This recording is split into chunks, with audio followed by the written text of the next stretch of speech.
Early in the morning.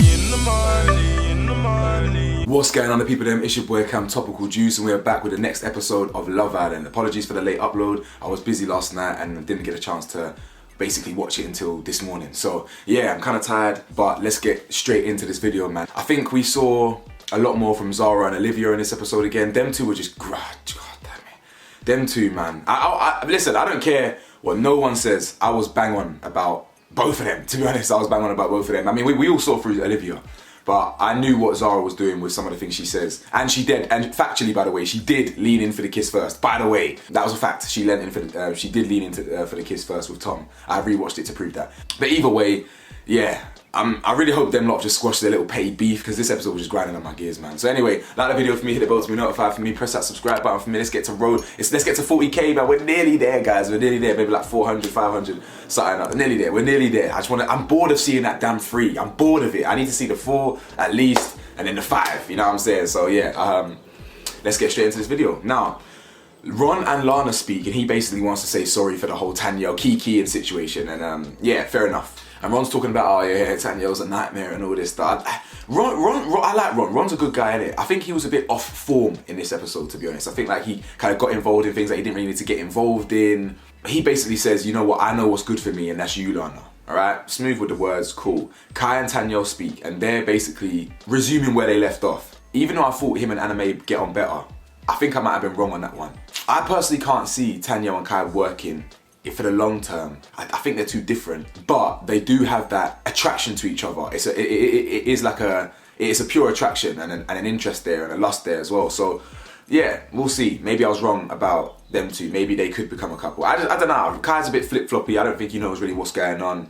Anime even said that she got a bit icky with him towards the end of the episode. Clearly Kai's not the only one. He's not like leading both of them on. Clearly Kai and Anime off camera, what we don't see, they're clearly not, there's not that spark between them, innit? They're probably barely around each other. I don't think Anime's got a spark with a lot of people, to be honest. She really isn't bringing much to the show. Ultimately, Tanyel was being nicer with Kai. She was opening up, saying, you know, you look handsome, and cheers to how good we look together, and it was nice seeing her like that. And that's what I'm saying about these toxic people, bro. I'm telling you, they're really passionate, and they've got a real good side to them, you know what I'm saying? When I say she's toxic, I don't mean like purely toxic. I just mean she's got them toxic traits, but they're also passionate. I'm telling you, they've also got like, they can make you feel like top of the world as well as make you feel like the bottom of the world, you know what I'm saying? So then they start playing Never Have I Ever, and there's a couple exposés there. So Anime and Tanyel have cheated in their relationships. I'm not surprised, well, especially about Tanyel. No offense. The Anime one wasn't a surprise either, because didn't she admit something else in the last game? Like, for someone who doesn't really get much airtime, she's really been about and doing a lot of things, you know what I'm saying? But then they talk about who's had sex in a public place, and everyone has apart from Liv. I'm assuming Will's just been, by public place, I mean, he means his farm probably. Shaq has basically slept with a 50-year-old. Well, this whole episode, when I was just looking at Will, I was just looking at Will like, bro, I don't know if they've invented Factor 100 yet, but you're gonna need it, bro.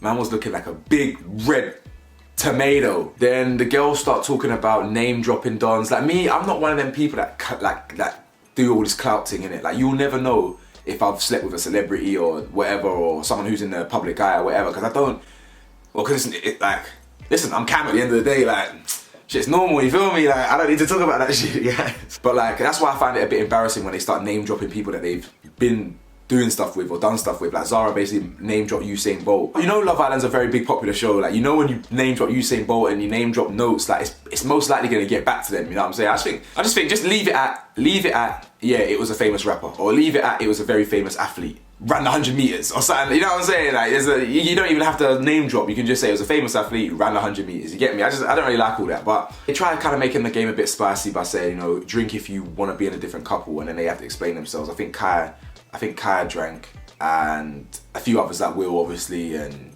yeah, like Lan, yeah, like, whatever. And then basically where the tension starts coming is they say, who do you think is playing a game? And that's where Shaq basically mentioned how he thinks this person's forcing it with everyone in the villa. I was thinking, rah, who's that about? And then Kai said, you know, this person's just here for the clout and to revive their career. I was thinking, rah. Like, who's he talking about here? Like, I'm assuming, when he said that, I'm assuming the Australian people, because they've been on it before, or to remain relevant, that's what he said, to remain relevant. I mean, was someone else kind of relevant outside beforehand? I don't know, innit? I don't know. But it's probably talking about the Australians, but I could be wrong.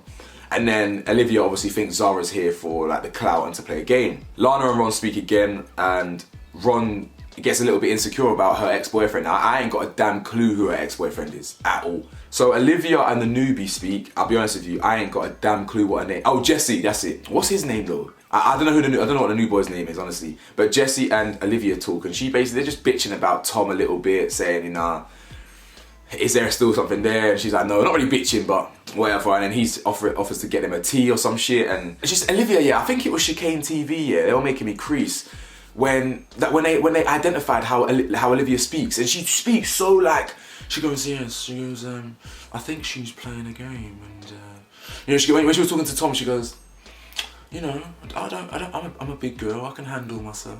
You know, one's there like, bro, why are you talking like that? This is where the episode drama kicks off again between Olivia and Zara, and I really hope this is the last episode that they're petty clashing, because I'm bored of it. I'm bored of Zara. Zara's attitude this episode was a bit stinky, but also Olivia is, and this is what I'm trying to tell you. I'm consistent, guys. Just because I don't really like what Olivia's doing, I'm now not gonna go ride Zara. I can see both of them as annoying, you know what I'm saying? Like, they're both true. Olivia basically pulls Tom for a chat, innit? And again, she did it in a cold way. Allegedly, Zara was like, hi, and then she just went, Tom, can I talk to you for a chat or whatever? Like, we didn't get to see that. Like, we got to see her ask for a chat, but we never actually got to hear Zara say hi, so we didn't get to hear that bit. And then Zara basically is pissed off because she feels like, why am I having to apologize, or what am I doing wrong here? Like, I haven't stolen no man, etc, etc. And then Olivia's to Tom, she goes, well, I pulled you because I didn't think you were gonna pull me. And I'm just like, ah. She basically says, you know, I had a little chat with the girls, and Zara said you had a little kiss. And I'm just like, God, fuck. And then Tom's basically like, yeah, how he don't want to shut the door on Olivia, and how he also don't want to shut the door on Zara, and now Tom's also doesn't want to shut the door on Jess. You know, I don't know what Tom doesn't know whether he's coming or going. I think he should just be a bit more, grow a pair of balls and say what it is that he's feeling, innit? And yeah, but just Olivia just banging on to Tom saying, I can't lie, it feels like I got disrespected. And he's just like, oh, I'm sorry. You know what I'm saying? Because he's just bored of this now. Now, don't get me wrong here. I do agree with her that I can understand how it comes across. How you're saying you want to open a door with Olivia, you want to open a door with Zara, and then you go kiss Zara. Like, I get Olivia. I'm not slating Olivia. Olivia's like, Olivia, yeah. I've never not once actually disagreed with what she's observed and what she's seen. I actually think she's right about Zara. I actually think she's right about Tom. But it's just the way she goes about it and handles it is just annoying to me. It's weird, and that's what makes her wrong in my eyes. Like, but both can be true. She's right and wrong. She's just annoying. But then again, Zara makes the valid point where she's like, why would I fly all the way to South Africa to jar you? But listen, guys, they know each other. There's clearly some sort of tension here that goes beyond the villa. They know each other. Like, as I said, and as we've identified, they've spoken on social media before. It's not just the comments, by the way. It's the nature of the comments. It's literally like, oh, my babes, and oh, look at you, I love this. And it's like, oh, my girl, thank you. Like, all these, and I'm thinking, rah, like, they know each other. They have to. So it's like, clearly this tension comes from something else. It's been bubbling up from elsewhere, you feel me? They basically hug it out, and then Zara's like, you know, I don't really do triangles, bruv. And when Tom comes back, she goes, what did you talk about?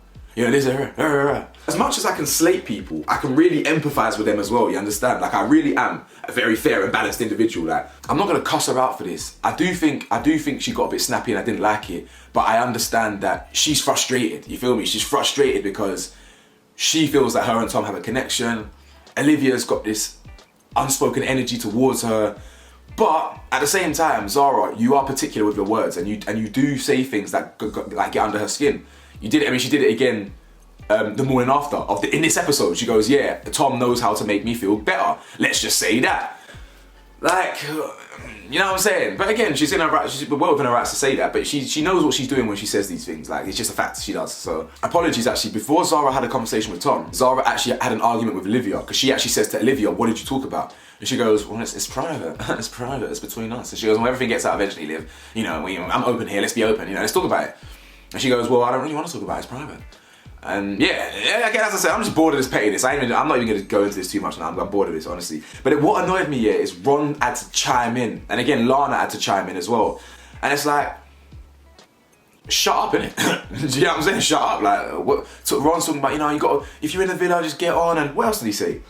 I don't know, he just something about, oh, you know, what you got to understand is people have opinions, and bro, what's it got gotta do you. Just relax, innit? Olivia then basically says, oh, you're just causing drama, and storms off. Now, Olivia ain't hard. She ain't a hothead, she's soft. It's as simple as that, she is soft. She cries at every opportunity, every possibility. As soon as there's some sort of confrontation, you fold and cry. Zara obviously cried a little bit today as well, in the bed. And someone did need to check on her, because Olivia ain't no victim here. Olivia ain't no innocent victim. They're both just as annoying as each other. But then Zara basically hounds Tom and says, why are you apologizing for her? I actually, you know what though? I was laughing at that scene, because she's probably thinking, you're some beta male. Like, why are you apologizing? Do you even know what you did wrong? You know what I'm saying? So, but Tom just don't want confrontation. But the thing is, he's also shooting himself in the foot by leaving the door open for every girl in there, basically. You know what I'm saying? And then Lana says to Olivia, go out there strong. Don't let them know that you got upset. And I think that says everything you need to know. Olivia, like, if you really were odd, you just wouldn't get upset. You just firm it. Do you know what I'm saying? Like, and then Olivia made a comment to Zara about, everyone's seen the real you, and whatever.